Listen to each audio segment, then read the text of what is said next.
Anna, the Yarn Randomizer, and this is episode 25. Oh, let me do one quick adjustment. There we go. All that glare off the glasses. Let's see, this is episode 25, and this is the 1st of June that I'm recording it on. And it's a weekend, and I'm dressed for yard work right now. And I'm not wearing anything with knitting, but really quick, get the preliminaries out of the way. This is a knitting podcast, and welcome back if you've been watching or subscribed and stuff, and welcome to anybody who happens to stumble across this. And I am on Instagram as original.annasender. You can see that below. And on Ravelry, I am the Yarn Randomizer. And also for Gmail, I'm the Yarn Randomizer at Gmail. And I have a mailing address down there too, so that when I mail things out, I can have a return address for things, just in case. And finally, why Randomizer is because I pick most of my projects randomly from my stash. That is, I have a pretty substantial stash, and I have a spreadsheet of all of my stash. All of my stash is also documented in Ravelry, and I pull, or I have my husband pull, random numbers out of a bucket of wooden chips that I have to help me pick what my next project is going to be. So that way, I started doing that, now it's 6 years ago, and it's really made a difference on my knitting mojo. It makes it more like a puzzle, which I really like. And as I joke with people, I'm a stash first, ask questions later kind of person. So, all right. So please if you find this entertaining or useful or any of those things, please like and subscribe. That helps increase exposure. My next milestone will be 1,000 subscribers. So we'll see if we can get there. And I do have other long-term plans and stuff, but as we get there, I'll figure that out. I've got a plan, but we'll get there along the way. All right, so generally I talk about what I'm wearing, but I'm just wearing a regular old t-shirt because I've been doing some work outside today, and we'll be doing more of that today. And so we'll just get right to finished objects, right down to business. And so the finished objects, let's see, I had what I called an almost finished object last time, and I'm still gonna call it an almost finished object. I wore it as a poncho last time because none of the seams were done and the sleeves were on it. But now you'll see that there's some yarn hanging from it, but the seaming is all complete, and it looks so great, and I love the way it fits, and I still have to block it actually. So I got to weave in a ton of ends. You got to see this to believe it. Look at this. It's like a fringe inside. So I'm going to figure out how I want to go about that. But yeah, I got a lot of weaving in to do. But yeah, I'm looking forward to blocking it, and it's ready. It'll be ready for this coming winter, and I can't wait to wear it. I'll wear it for one of the episodes, but it ended up turning out great. I'm so happy with it. I really like the pattern. Love the alternative to doing plain stripes of doing this really cool textured stripe pattern. It's called the Harvey Wallbanger by Thea Coleman, and really liked it. Really liked the seaming. Once I actually got to the seaming, weaving in I had to kind of Kitchener in the sleeves, which was not the most enjoyable thing to do. And I had to do some work to figure out how to get the sleeve spacing to work with the rows here. And I had done some really complex calculations, and then I realized the number of repeats on this pattern lined up with the number of repeats here. So it then became a very simple process to line those up. But still, I think she has, the edges are a kind of garter stitch at the very edge, and then reverse stockinette the next stitch in. And if I did it again, I might do 2 knit stitches at the edge instead to make the seaming and the grafting maybe a little easier. I don't know. But I think it turned out great. I love it, and I love the way it turned out, and can't recommend it enough. Now, again, if you're brave enough as far as doing the seaming, I totally understand. Top down, even personally, top down is so nice. You can just zip right through it, try it on, so forth, and it feels like the finishing is easier, but this has some really nice structure to it, and just turned out great. So highly recommend it, and now I just got to get to weaving in those ends. So there's that one. Now, the next finished object, kind of going through them in reverse of what I got them finished. Now this, again, this is sort of cheating on the finished object front, but I did finish the knitting part of another emotional support chicken. Let's see, can you see that? Ta-da! Let's see if I can hold that up nicely. Ta-da! And what I did was I used the leftovers, and these are leftovers from my mother's stash.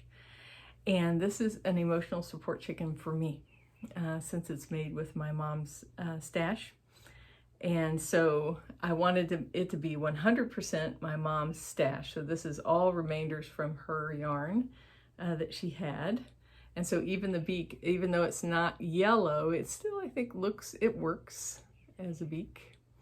Kind of a greenish color, light green. And so I've got the belly panel also is finished there, and you see I ran out and had to put a little bit of the green in there, and so I used up a good chunk of the leftover wool of the Andes from Knit Picks.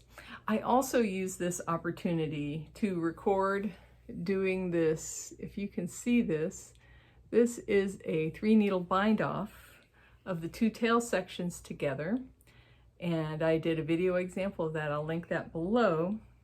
And so next episode, I'll have this sewn together and stuffed. I also have an instructional video on seaming up and stuffing an emotional support chicken as well, if you might find that any use. So that's down there as well. But yeah, it's just a fun knit.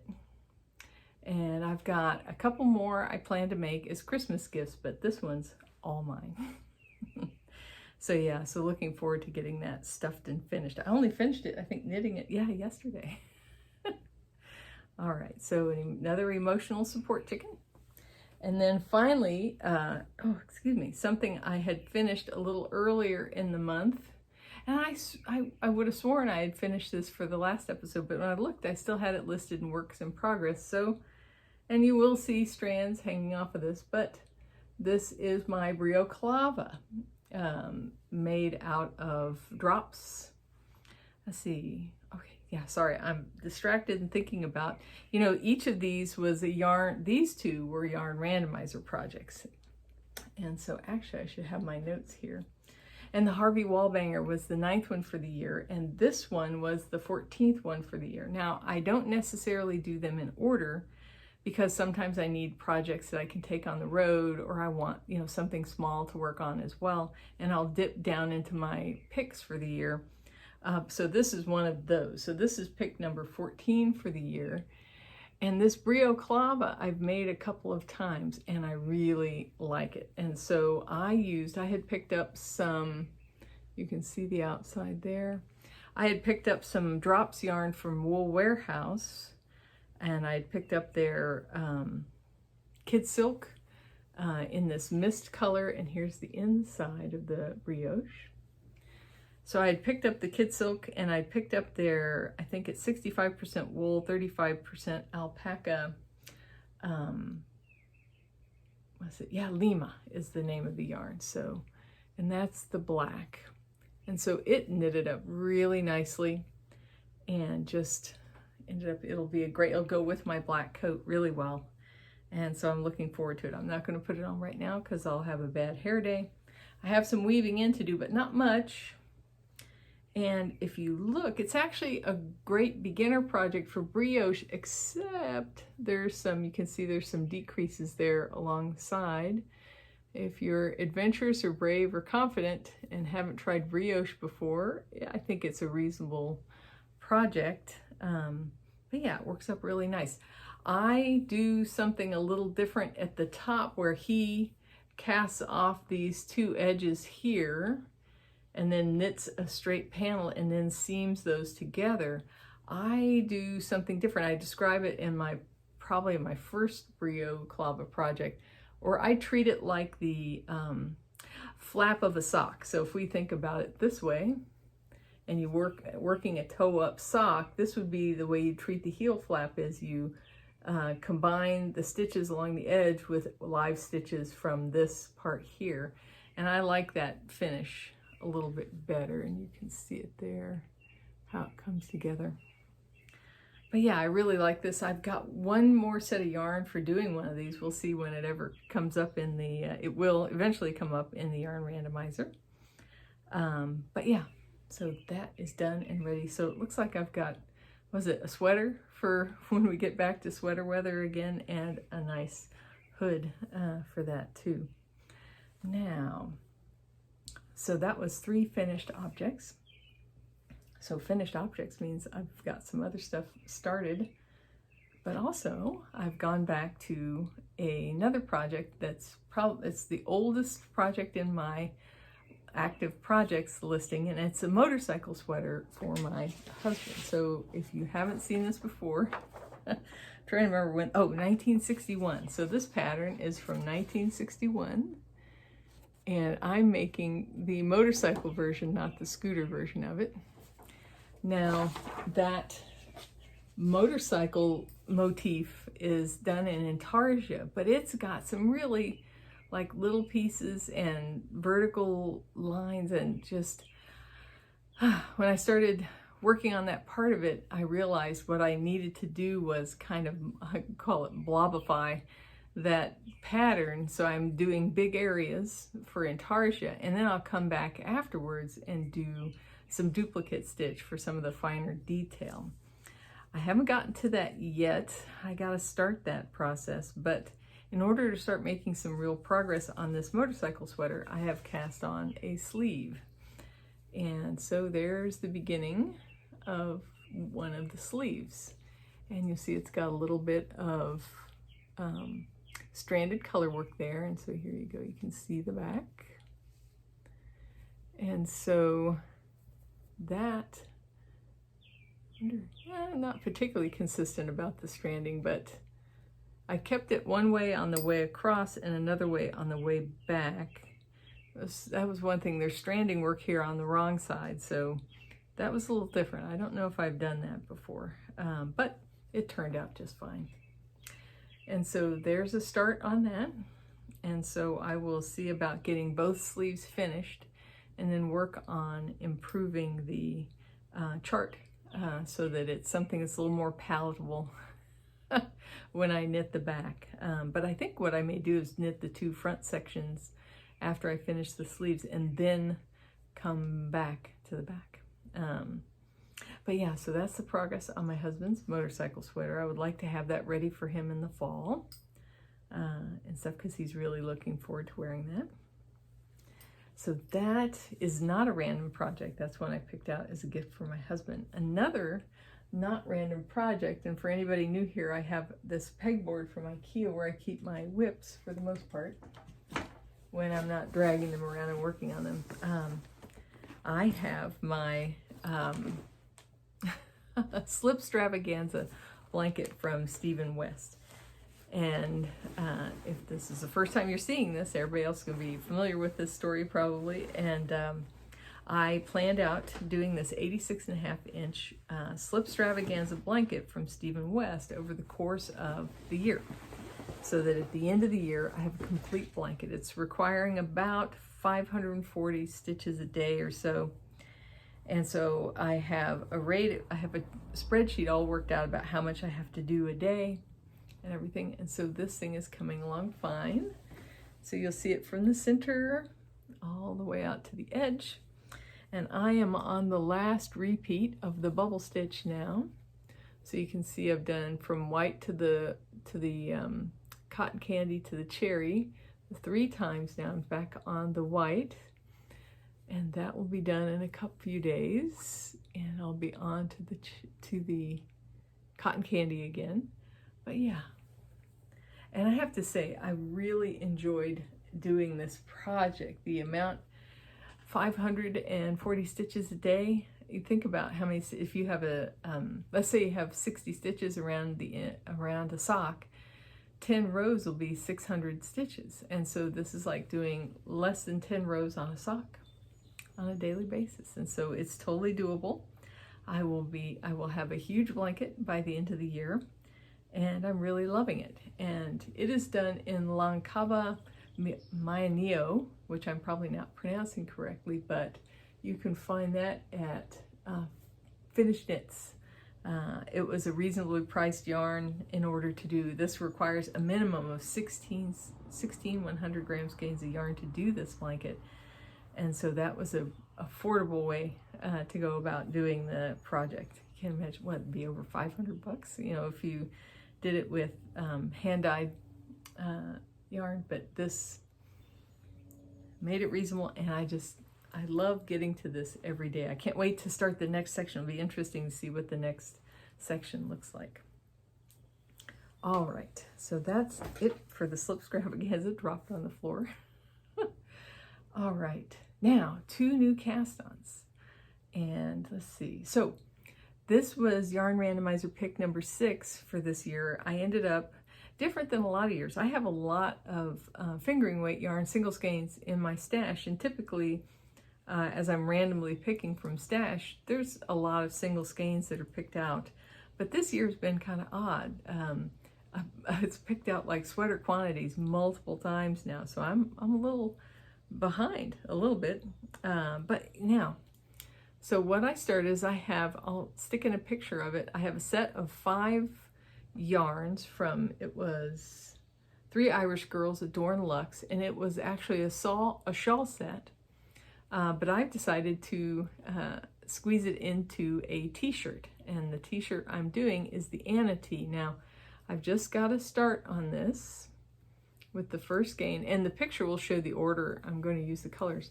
And it's got a kind of saddle shoulder construction, and you can see if I can stretch that out reasonably. You can see how that saddle shoulder is kind of, the front and the back are growing out of the two saddle shoulders. And so this will probably be easier to see as I get further progress on it, but it's really neat. And so this started with the type of construction where you go back and forth a little bit to add a little bit of extra height to the back. Then you join it in the round and continue on from there. So it's had short rows that aren't short rows. Basically, it's had extra work on the back done by simply working back and forth before joining in the round.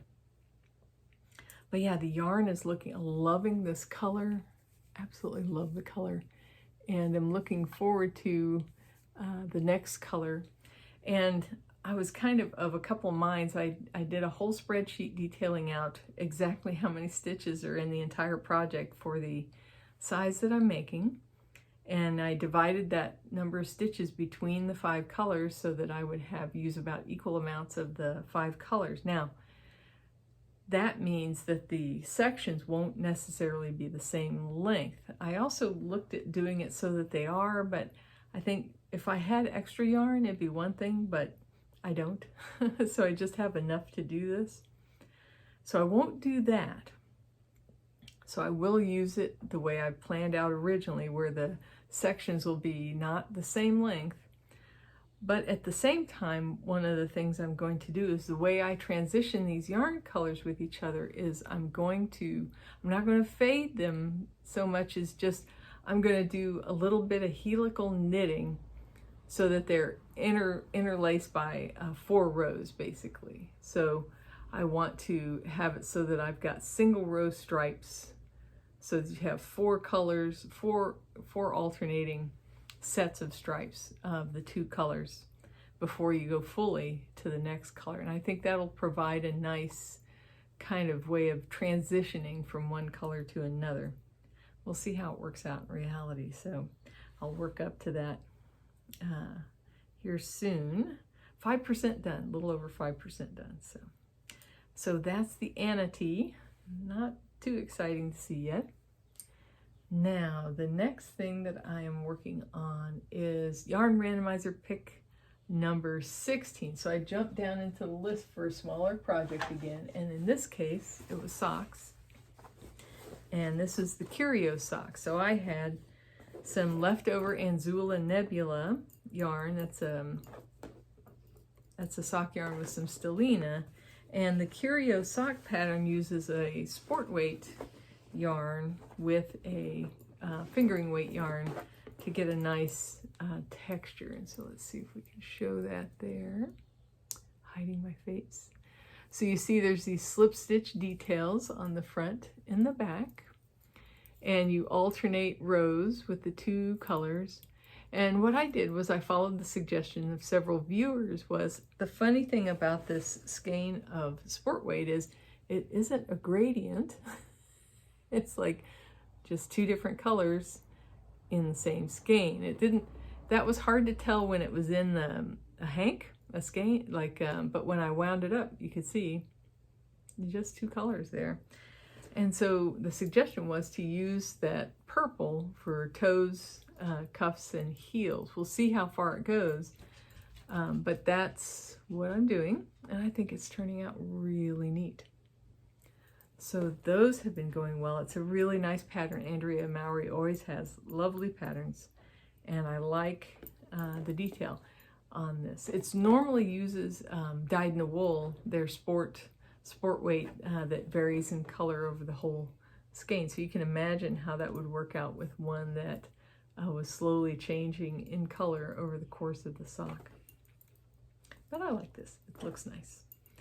And it's a good way to use up the yarn. It's always sometimes when you pick up these random skeins in places, it's kind of like trying to figure out what to do with them. And so it's fun. That's the puzzle for me, is just kind of getting that now to figure out what to do with it. So this helps use up some leftovers and kind of a little orphan by itself oddball skein of sport as well.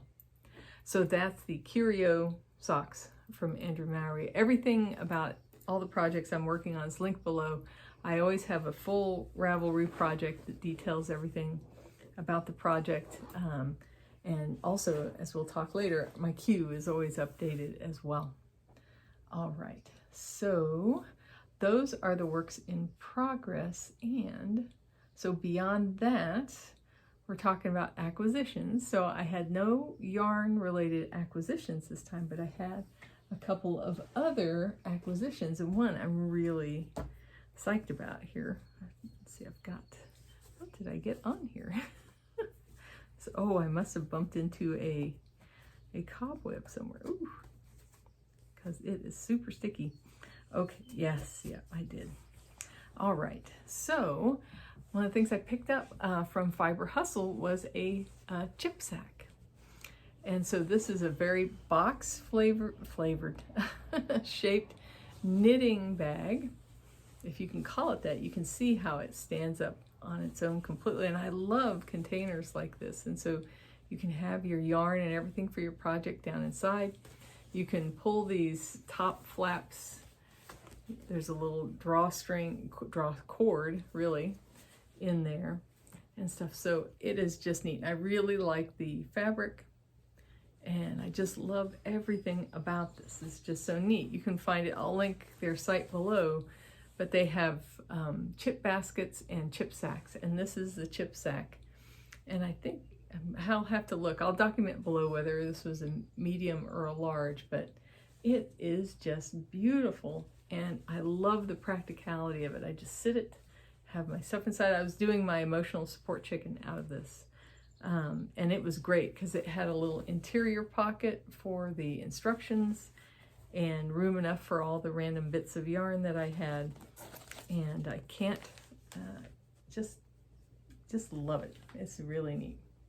So that's one acquisition.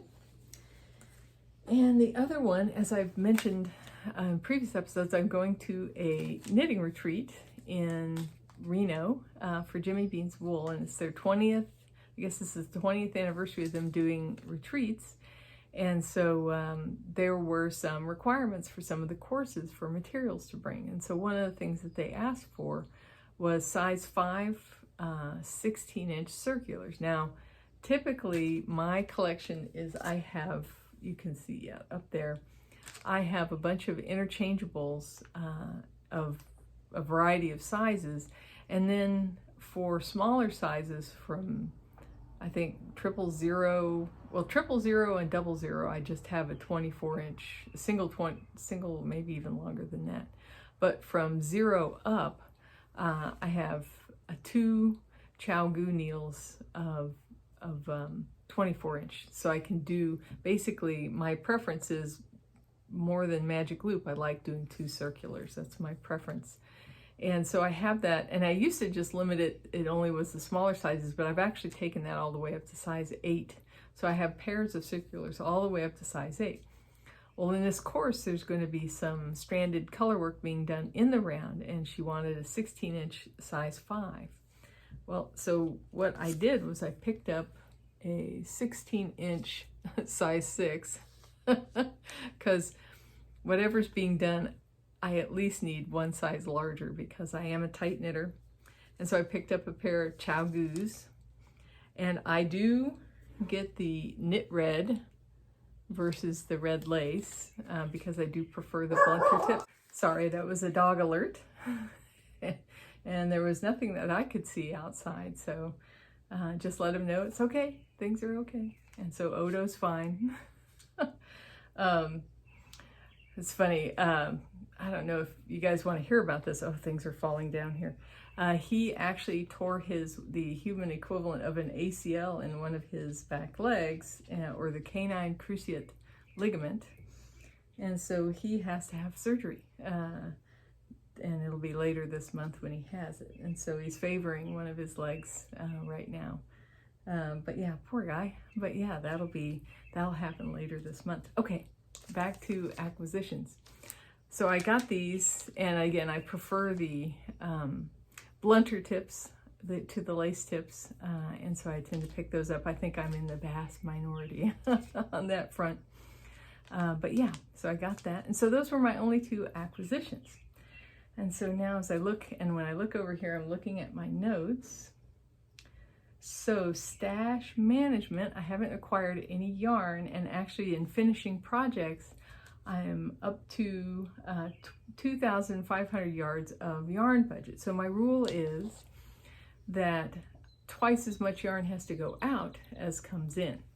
And so I'm trying to work up a little bit of budget so that I can purchase a sweater quantity while I'm down at this retreat.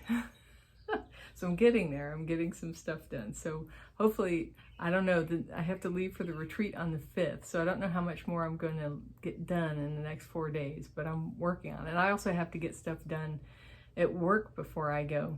And so I got to get that caught up too before I take off, but I'll make it happen.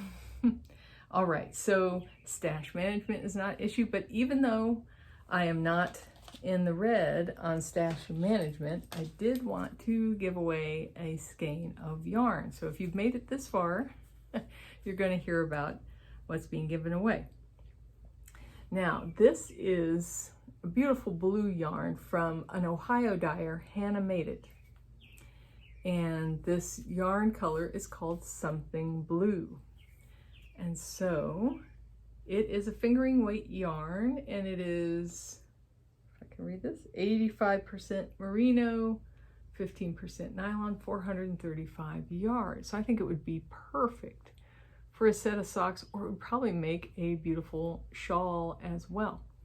So remember, everybody, never say anything about giveaways in the comments, otherwise the trolls or the scammers come out in force. And so let's just say, I'm just trying to think of, I guess just say Something Blue somehow in your comment, and I will find it. And I'll have this in 2 weeks. I'll pick out this to give to somebody. And you know what? In addition, I made a mistake when I ordered these size 6. I did accidentally order the red lace and then realized it and ordered the knit red. The ChowGoo size 6 red lace I'll put along with it as well. So it'll be this, and a pair of 16-inch ChowGoo circular needles will go with it. So Something Blue in the comments, and you'll be pulled from the list of somebody will be pulled from the list who mentioned that in their comments for this episode. But yeah, it's really beautiful. Let me hold that up one more time so you can see it. And so that's the giveaway for this time, along with a set of Chaogu needles. And so finally, we're down to what this is all about, and that is randomized picks of yarn. So I had my husband, I've been just pulling a pick every other week now because I do have 6 items in the queue, I think 3 of which are sweaters. And so I'm trying to be careful not to build up my queue too much on Ravelry. But my husband pulled number 130 this time. And that, oh, you know what? I have, well, I'll just put a picture of it. So this ended up being some leftover mohair in my scraps. And this is Garn Studio Drops Kid Silk. And this is in charcoal. So I've used this yarn to make 2 things actually, and I'll put one and then the other, you'll see them both over time. But one was a novice slipover from Petite Knits, and I love that sweater. That turned out great. And another one was I made one of those brio clavas for my stepson with this yarn. So here it is. I've got like just about 120 yards of mohair.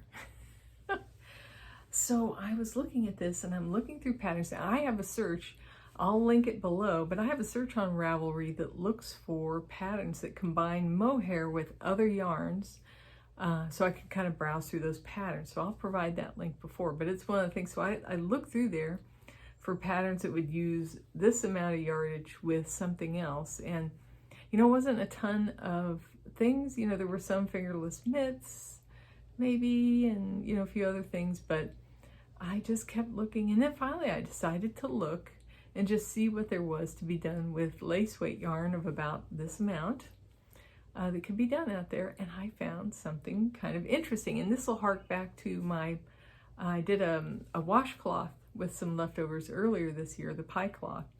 Well, I found another pattern called hexadecagon, yeah.